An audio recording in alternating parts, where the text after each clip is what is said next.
राजस्थान पिछले कुछ समय से समाचारों की सुर्खियों में है। कभी बलात्कार की घटनाएं, तो कभी हत्याओं के कारण, कभी हिंदू की हत्या हो जाती है मुस्लिमों द्वारा, तो कभी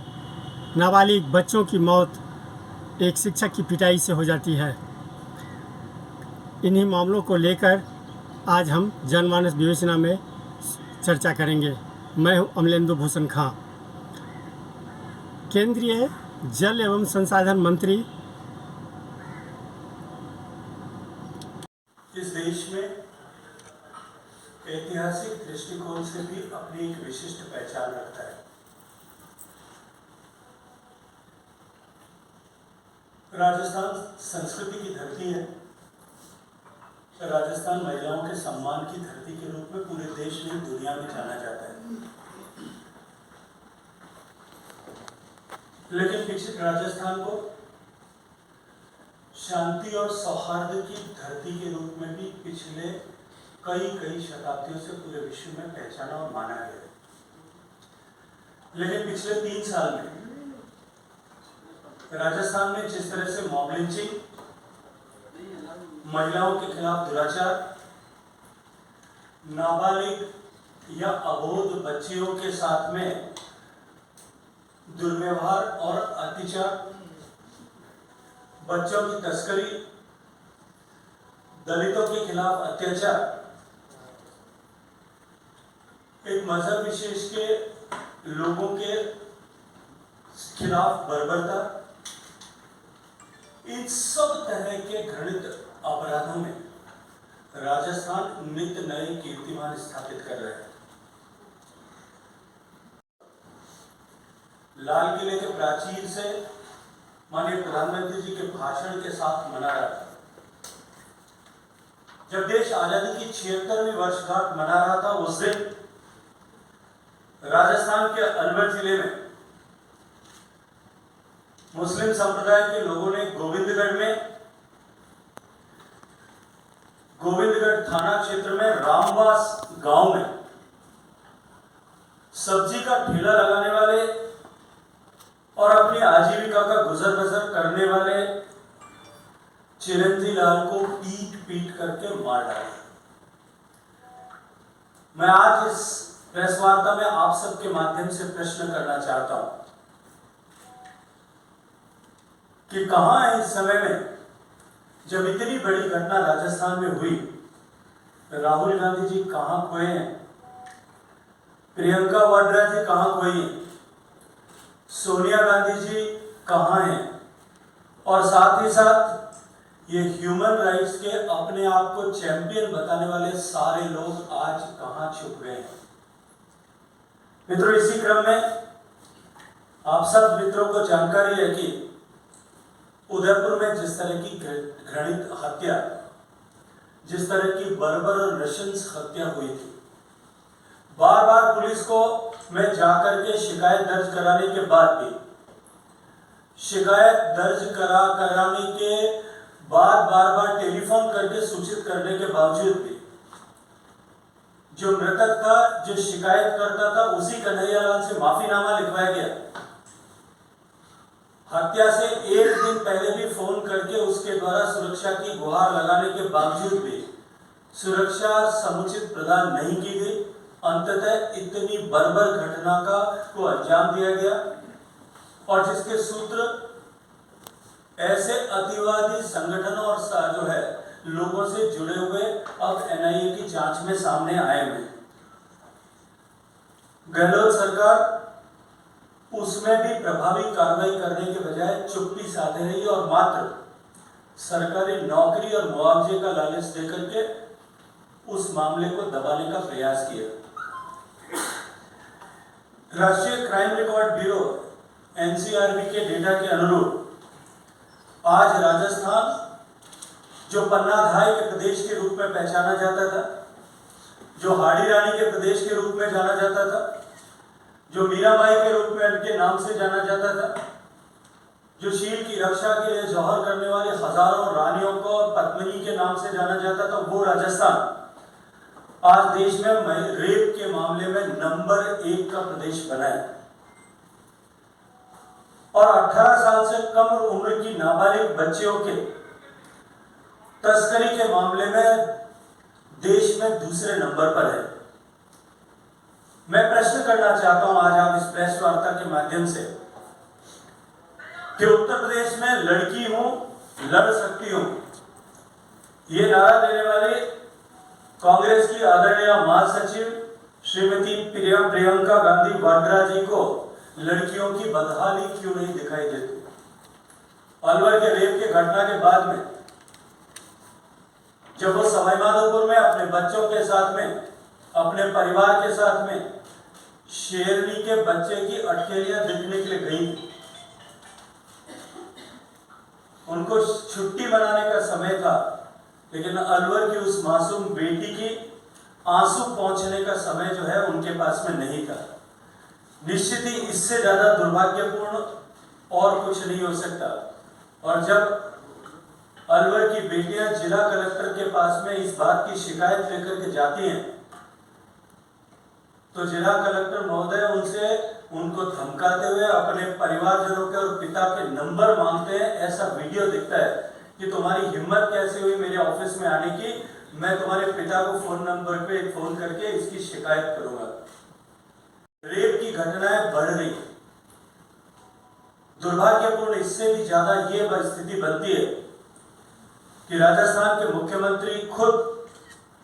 रेपिस्टों की सजा कम होनी चाहिए, ऐसे बलात्कारियों और अपचारियों की सजा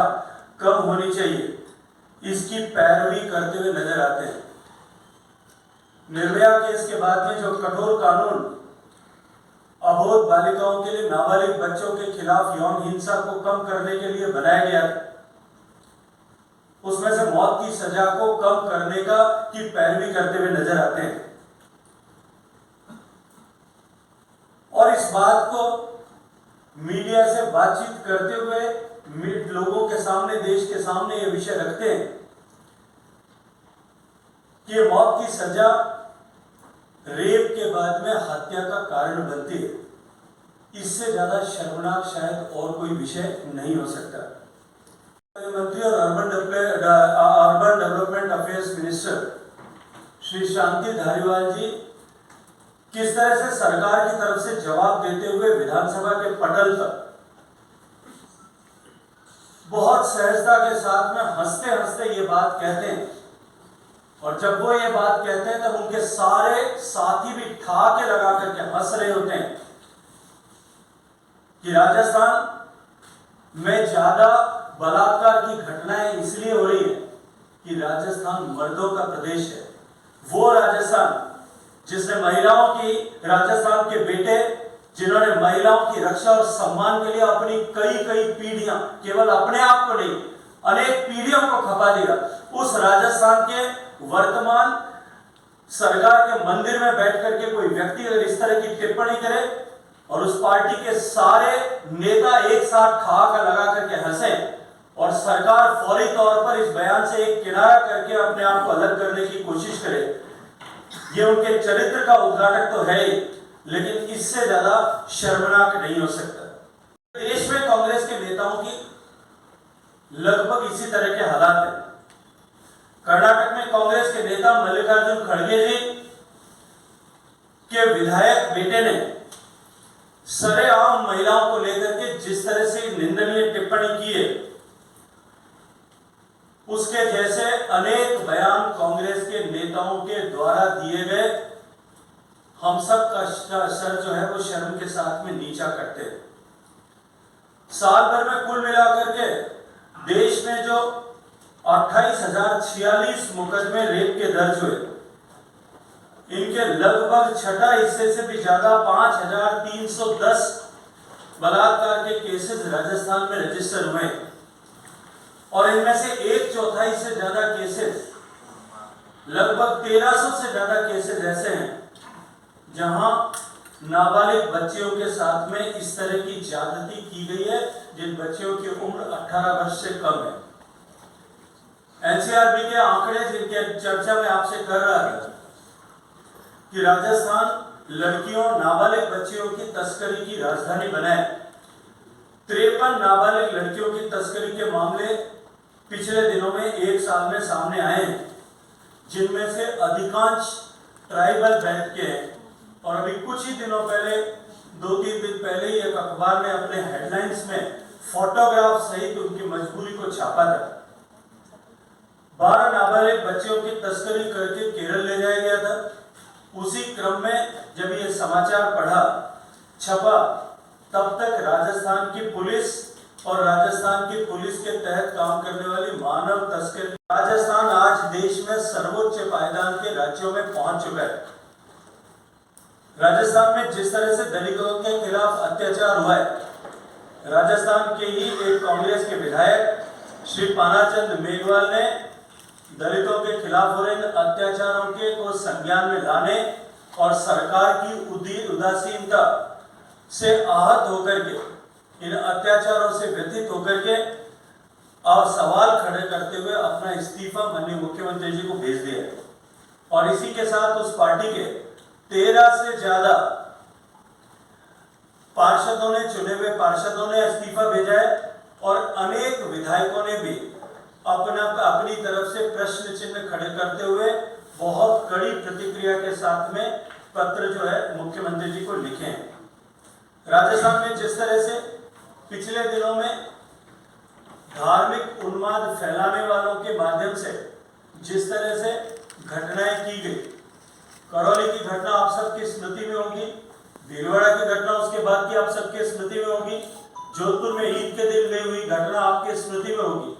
इन सब घटनाओं और ऐसी अनेक घटनाएं इस क्रम में, इन सब में यदि एक चीज कॉमन है तो वो है कि घटना के समय की प्रतिक्रिया, घटना के बाद की जांच और मुआवजा देने, इन तीनों में जम करके तुष्टिकरण जो है वो कांग्रेस की वर्तमान सरकार ने किया है। मुस्लिम असुरक्षा की भावना पैदा की है और इसको देख करके बसपा से कांग्रेस में शामिल हुए मंत्री श्री राजेंद्र गुरसिंह गुड़ा ने भी अपना असंतोष और आक्रोश सरकार के सामने व्यक्त किया है। सरकार में भी धर्म के नाम पर, सरकार के कामकाज में भी धर्म के नाम पर किस तरह से भेदभाव होता है, इसका उदाहरण भी हम सबको देखने को मिला है। रीट के एग्जामिनेशन में जहां हिंदू लड़कियों के कुर्ते के बाहों तक को काट करके अलग कर दिया गया, इसके वीडियोस आप सबने देखे होंगे। उनके दुपट्टे और मंगलसूत्र तक उतरवा दिए गए, चूड़ियां तक खुलवाई गई। और वहीं दूसरी तरफ दूसरी मजहब के जो लड़कियां और परीक्षार्थी थी वो हिजाब लगा करके परीक्षा दे रही थी, उन्हें उसकी अनुमति प्रदान की गई। हालात ये हैं कि जिन हिंदू पर्वों के समय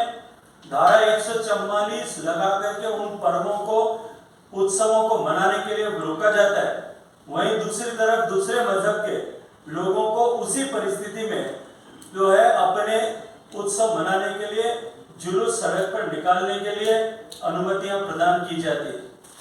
हम सब ने देखा, बर्खास्त करनी या नहीं करनी यह अलग विषय हो सकता है, लेकिन राजस्थान की जनता के मन में इतना आक्रोश है कि वो एक एक दिन गिन करके इस सरकार का कालखंड पूरा होने की जो है वो गिनती कर रही है। दो चीज कहना चाहता हूँ। आपके पहले प्रश्न से अब मुझे विश्वास हो गया कि आप नेशनल चैनल में आए हैं। और उसका जो दूसरा प्रश्न है, आपने कहा मैं राजस्थान के ठीक गांव से आता हूँ और आप इस विषय को अच्छी तरह से जानते हैं कि मैंने 25 साल तक लगातार धरातल पर रहकर के गाँव में काम किया। ये जो दृश्य आप प्रस्तुत करना चाहते हो कि राजस्थान में जो है अगड़े और पिछड़ों के बीच में कहीं वैमनस्य और भेद बढ़ रहा है, इससे बड़ा झूठ कुछ नहीं हो सकता। लेकिन जो घटना हुई, मैं उस घटना के कारण और उसमें नहीं जाना चाहता, वो समीक्षा का विषय, वो अनुसंधान का विषय, वो पुलिस की जांच का विषय है। कारण चाहे मटकी का हो या न हो,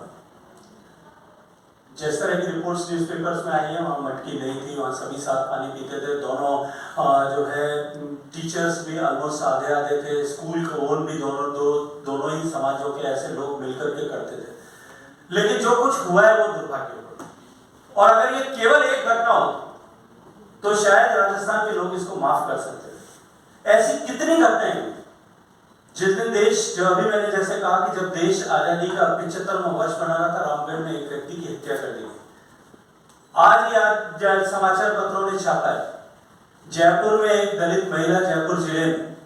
मात्र इसलिए जो टीचर है स्कूल में काम करती है, मात्र इसलिए कि वो कुछ लोगों से उधार पैसे मांगती थी, अपने उधार का तकाजा करने के लिए उसके ऊपर जो है वो पेट्रोल डाल करके सरेआम लाग दी जाती। वो 70% जली हुई अवस्था में आज जीवन और मृत्यु से SMS में संघर्ष कर रही है। ऐसी सैकड़ों घटनाएं देखने को मिलती है। तब विषय ये नहीं होता कि समाजों के बीच में लड़ने से, विषय ये होता है कि सरकार इन सब विषयों पर ठीक से समय रहते कार्रवाई क्यों नहीं करती। सर, एक साधु ने राजस्थान की अशोक गहलोत सरकार पर न सिर्फ विपक्ष हमला कर रहा है, बल्कि उनके ही दल के लोग हमला करने से नहीं चूक रहे हैं। कुछ समय पहले तक उप मुख्यमंत्री की कुर्सी संभाल रहे सचिन पायलट भी जालोर की घटना पे अशोक गहलोत को घेरा और उन पर तीखे हमले किए। उन्होंने कहा, सरकार किसी की भी हो, कानून व्यवस्था और इस तरह की घटनाएं नहीं होनी चाहिए।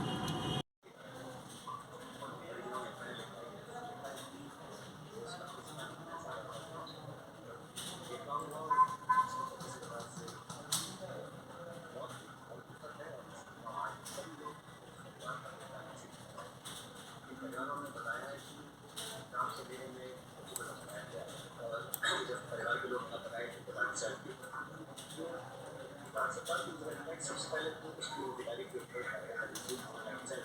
परिवार को बात बताना से मिलाऊं तो जो गलती ना सकती आदमी वो थोड़े डरे हुए तो सर जान क्या चिंता का हम तो सब चाह रहे थे कि बच्चा वापस आया रात को वापस इसको ताकि निकले का जा रहा उससे वो कुछ नहीं थे तो परिजन आए थे उनको भगाने के लिए पुलिस ने हरियाणा और गुजरात से मिलने में लोग आए थे उन्होंने यहाँ प्रयास किया था मोदी हरियाणा के तरफ से इनका ये कहना था कि हम प्रदर्शन करेंगे और कलेक्ट्रेट पे लेकर तो उसकी बचाव किसी तैयारी सरप्राइज बातचीत करी जाए सहमति सारे लेकिन परिवार वालों को मेरा लेकिन मुझे पूरा विश्वास है कि सरकार कदम उठाए हैं तुरंत कार्रवाई करेंगे मामलों को अरेस्ट किया गया है दर्ज किया गया है करी गई है और के लिए पैसा भी दिया गया है लेकिन और भी कदम उठाने चाहिए क्योंकि इस प्रकार से अगर हम इफेक्टिवली कार्रवाई नहीं करेंगे तो उनको विश्वास इस प्रकार की घटनाओं पर नौकरी की मांग